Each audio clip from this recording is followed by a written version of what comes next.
friends, I would like you to take a moment and use your imagination.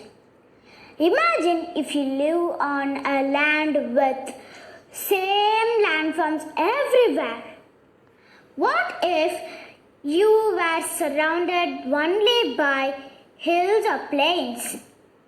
How many people have the chance of being in all types of landforms?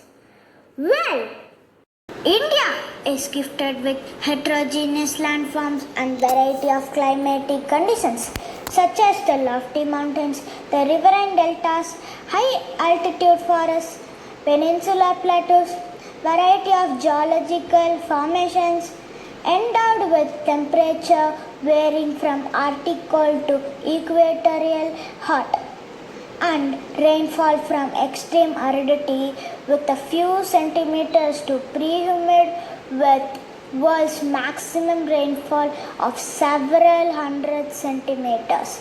These varying environmental situations in the country have resulted in a great variety of soil. The understanding of these geographical divisions of our country will help us to understand the rich diversity of our country and also helps us to appreciate our homeland more. And I take the privilege of explaining about one of the largest plateau in the world, the Peninsula Plateau. What is plateau? Plateau is flat elevated landforms that rise sharply above the surrounding area on at least one side. What is peninsula? A land mass surrounded by water on three sides. The Peninsula Plateau is a tableland composed of the old crystalline, igneous and metamorphic rocks. It was formed due to the breaking and rifting of the Gondwana land and thus making it a part of the oldest landmass. It is also called the Southern Plateau. Whole India is not called the Peninsula Plateau.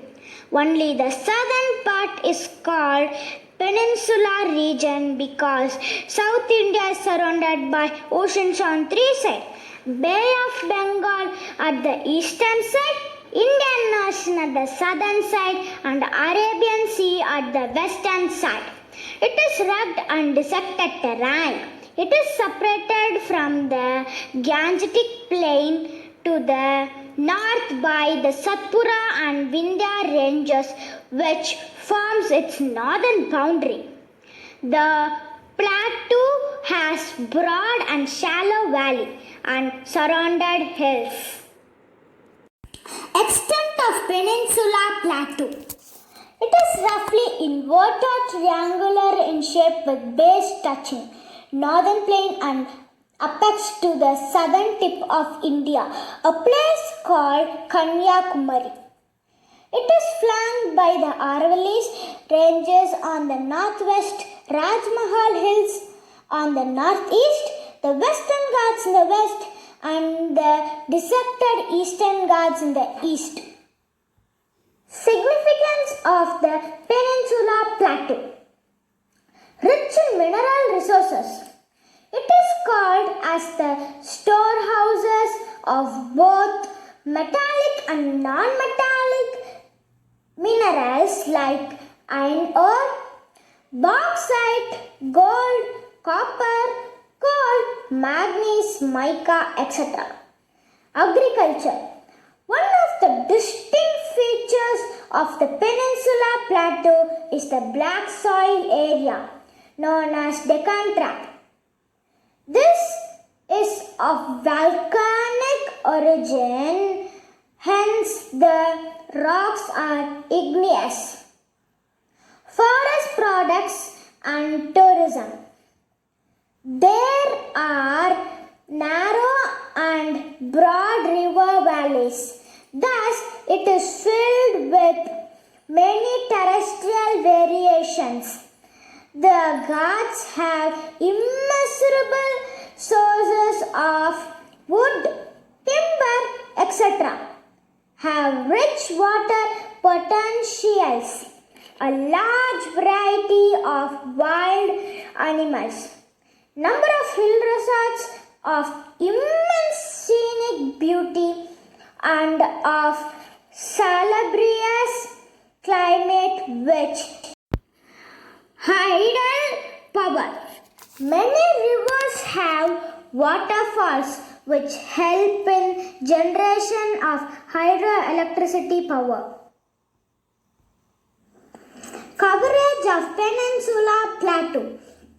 The Peninsula Plateau covers the states of Madhya Pradesh, Chhattisgarh, Jharkhand, Odisha, Telangana, Andhra Pradesh, Tamil Nadu, Karnataka, Maharashtra, and eastern part of Kerala. The main cities in this region are Bhopal, Indore, Hyderabad, Mysore, and Bengaluru. Impact of Peninsula Plateau. They have immense impact on Indian economy. The black earth soil is very product and is intensively given to cotton culture. Mineral rich region increased the India's mining sector. The river provide good irrigation for productivity. Narmada Valley divides this plateau into two parts. The Central Highlands in the north, the Deccan Plateau in the south. The Central Highlands, the northern part of the peninsula, north of the Vindhya, is known as Central Highlands. Rivers, River Chambal, River Betwa, River Sindh, River Ken. The flow of the rivers of this region is from southwest to northeast, thus indicating the slope of the plateau. The Central Highland slopes to north, making these rivers to join with the river Ganga and Yamuna. Boundaries. Bounded by Aravalli Range on the northwest, Ganga Plains on the north, and Vindhya Range on the south. The Central Highlands are wider in the west but narrower in the east. Division of Central Highlands. The Central Highlands are further divided into the Malwa Plateau, the Bundelkhand, the Bagalkhand, the Chota Nagpur Plateau. The Malwa Plateau. It forms western part of the Central Highlands and comprises the entire area between the Aravalli Range in the northwest, Vindhya Range in the south. It lies in south of river Tapi.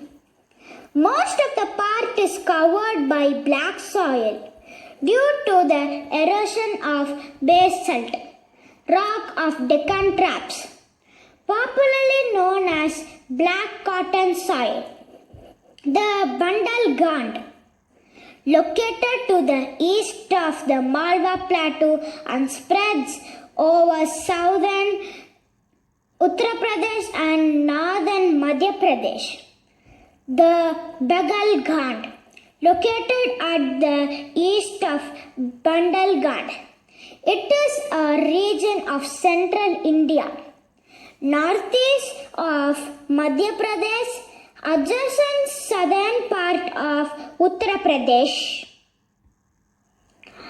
The Chota Nagpur Plateau. It is a plateau in eastern India which covers most of the Jharkhand state as well as adjacent part of Odisha, West Bengal, Bihar and Chhattisgarh. Indo-Gangetic Plain lies to the north and east of this plateau and basin of the Mahanadi River lies to the south.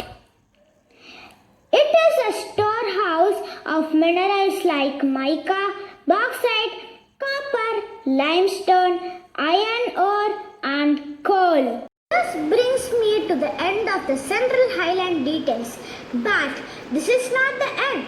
See you soon with the details of the Deccan Plateau. This is P. Athirai, 4th A, the NGP school.